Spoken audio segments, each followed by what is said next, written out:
Alors justement sur le risque du basculement entre les mains du Rassemblement national, qui est je crois un risque fort et dont il faut qu'on ait collectivement conscience. Joël, toi qui es un fin observateur des sociologies électorales et en particulier du vote Front National, Rassemblement national, comment tu perçois ces résultats? Et peut-être pour aller plus loin, on voit que la sécurité apparaît très haut dans les préoccupations qui ressortent chez les Marseillais. Comment faire en sorte que cette préoccupation ne soit pas seulement entre les mains de l'extrême droite ou d'une droite conservatrice, étant entendu que la sécurité est un enjeu que tous les partis peuvent s'approprier et sur lesquels il y a des choses à faire. Oui, alors cette étude n'était pas une étude d'intention de vote, donc elle ne nous dit rien à proprement parler sur les perspectives électorales des uns ou des autres en vue des prochaines municipales. Par contre, effectivement, ce qui ressort assez clairement et qui me semble intéressant, c'est dans la structure des réponses, et en particulier des réponses sur les enjeux susceptibles d'être mobilisateurs en vue de l'élection municipale. Et ce qu'on observe, c'est que non seulement l'enjeu de l'insécurité, de la lutte contre l'insécurité et le trafic de drogue est d'assez loin le premier enjeu cité, mais surtout, il est quasiment unanimement cité par les électeurs qui ont voté pour Marine Le Pen en 2017, grosso modo, par les électeurs proches du FN. Là où, dans les autres électorats, aussi bien à gauche qu'à droite, les préoccupations sont beaucoup plus diversifiées.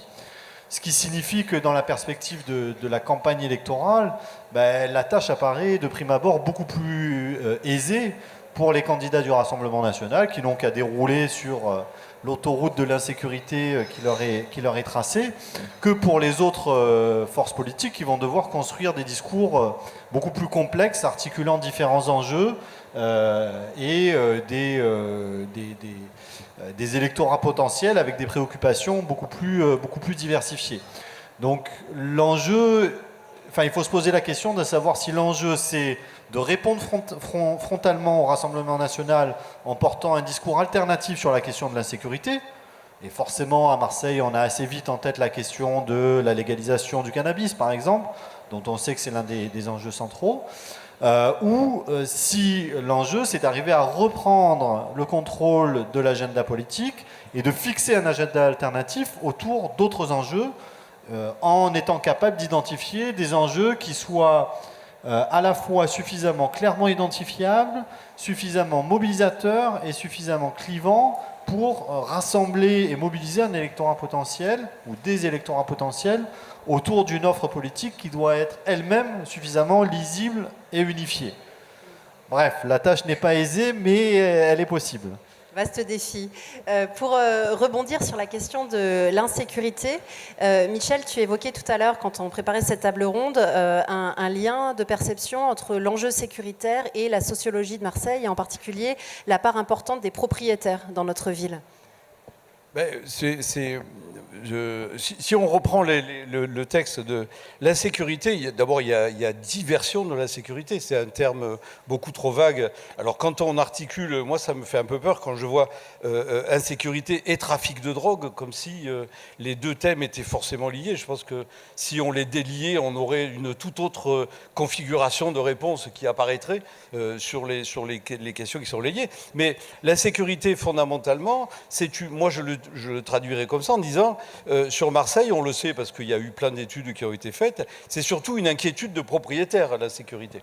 Alors je ne parle pas du trafic de drogue, encore une fois, c'est autre chose, et ça c'est quelque chose qui regarde des mondes très particuliers, mais je veux dire, l'insécurité, c'est une inquiétude de propriétaires qui voit son capital menacé, alors c'est un fantasme évidemment, qui voit son capital menacé. Marseille est la ville de France qui a le plus de propriétaires. Donc le sentiment de propriété, et y compris que quand on regarde bureau de vote par bureau de vote, on s'aperçoit par exemple que dans les quartiers nord, c'est beaucoup plus les quartiers de propriétaires qui vont voter Front National, enfin non, il ne s'appelle plus comme ça, Front National que les autres, etc. Donc il y a là un cœur dur de gens qui sont dans une représentation, une inquiétude vis-à-vis de leur capital.